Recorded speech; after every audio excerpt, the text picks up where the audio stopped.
कभी कभी हमारे वायुमंडल के बाहर एक ओर से दूसरी ओर तेज गति से जाते हुए या फिर हमारी पृथ्वी पर गिरते हुए जो पिंड दिखाई देते हैं उसे साधारण बोलचाल की भाषा में टूटता हुआ तारा या उल्का कहा जाता है। कोई भी उल्का जैसे ही हमारे वायुमंडल में दाखिल होता है वायुमंडल के घर्षण के कारण जलने लगता है, लेकिन उल्का का कुछ भाग जो वायुमंडल में जलने से बचकर पृथ्वी तक पहुंचता है उसे उल्का पिंड कहते हैं। आसान शब्दों में कहे तो उल्का पिंड एक कॉस्मिक स्टोन या ब्रह्मांडीय पत्थर है जिसका आकार छोटे पत्थर से लेकर बड़े पहाड़ जैसा हो सकता है या फिर उससे भी बड़ा हो सकता है और यह ब्रह्मांड में एक जगह से दूसरे जगह भटकता रहता है। ये छोटे बड़े आकाशीय पिंड निरंतर सूर्य की परिक्रमा करते रहते हैं, लेकिन जब कोई पिंड घूमता हुआ पृथ्वी के पास आ जाता है तो पृथ्वी की गुरुत्वाकर्षण के कारण पृथ्वी की ओर खींचने लगता है। गुरुत्वाकर्षण के नियम के अनुसार एक निश्चित दूरी तक पृथ्वी इस बल के कारण अपने आसपास से गुजरती हुई वस्तुओं को अपनी ओर खींच लेती है और इसी खिंचाव के कारण पिंड का वेलोसिटी बहुत ज्यादा बढ़ने लगता है।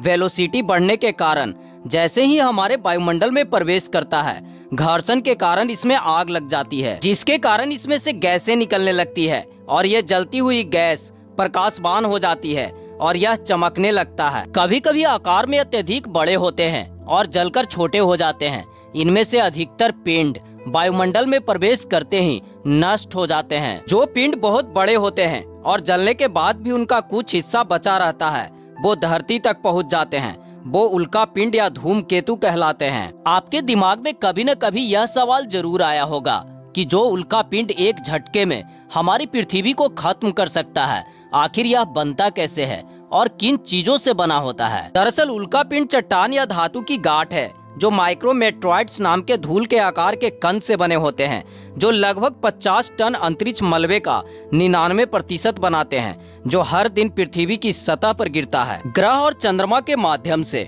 उल्का पिंड दुर्घटनाग्रस्त होते हैं। कुछ ग्रहों के पास उल्का पिंडों को तोड़ने के लिए पर्याप्त वातावरण नहीं है, जिसके परिणाम स्वरूप बड़े उल्का पिंड गहरे और गोल प्रभाव वाले क्रेटर बनाते हैं जो हमारे चंद्रमा, बुध और मंगल पर पाए जा सकते हैं। पृथ्वी पर 60,000 से अधिक उल्का पिंड पाए गए हैं। वैज्ञानिकों के द्वारा इन उल्का पिंडों को 3 मुख्य प्रकारों में विभाजित किया गया है, स्टोनी आयरन और स्टोनी आयरन। पथरीले उल्का पिंड उन खनिजों से बने होते हैं जिनमें सिलिकेट्स होते हैं, सिलिकॉन और ऑक्सीजन से बने पदार्थ जिनमें कुछ धातु निकेल और आयरन भी होते हैं। लोहे का उल्का पिंड ज्यादातर लोहे और निकिल से बने होते हैं जो क्षुद्र ग्रह के कोर से आते हैं और पृथ्वी पर गिरने वाले उल्का पिंडों के लगभग 5% होते हैं। स्टोनी आयरन उल्का पिंडों में लगभग समान मात्रा में सिलिकेट, खनिज और धातु होते हैं। स्टोनी आयरन उल्का पिंडों का एक समूह जिसमें चमकदार धातु पीले हरे जैतून के क्रिस्टल होते हैं। गुरुत्वाकर्षण बल के कारण